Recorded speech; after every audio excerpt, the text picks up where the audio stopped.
وَقُتُلُوهُمْ حَيْثُ ثَقِفْتُمُوهُمْ. Fight them wherever they are. What does that mean?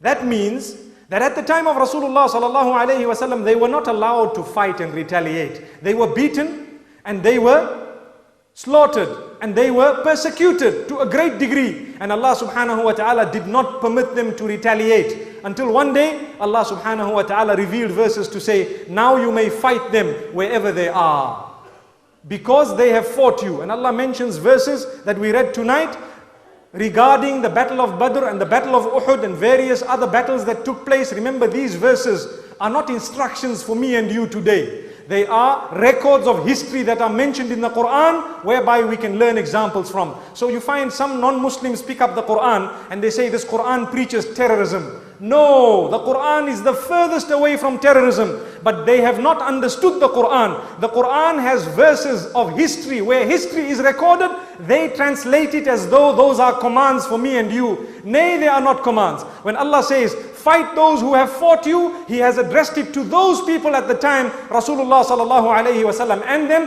And Allah subhanahu wa ta'ala says, وَأَخْرِجُوهُمْ مِنْ حَيْثُ أَخْرَجُوكُمْ. Take them out, drive them out of the same place that they drove you out from. What was that place? That was Makkatul Mukarramah. The mu'mineen were driven out of Makkatul Mukarramah. So Allah subhanahu wa ta'ala is instructing them that now you have the permission to drive them back out of there. So none of us should interpret those verses the way the non-Muslims want us to interpret the verses today, and in turn call us a bunch of terrorists. May Allah protect us. We are not that. Islam is full of peace. It means peace. It stands for peace. And it will only teach and preach peace. And all of us need to understand that. So we must not fall in the trap. We need to know these verses are connected to issues that occurred in history. We need to learn from them. Just like the other books of history, where other wars which were fought by the non-Muslims are recorded, in those particular books, no one says that the British are barbaric or the Americans are barbaric, when books of history record what they have done in the past. But rather, we learn from what they have done. They also learn from what they have done. The same applies. The Quran has 3 items in it. فِيهِ خَبَرُ مَنْ قَبْلَنَا. It has news about those before us. It has items of history in it.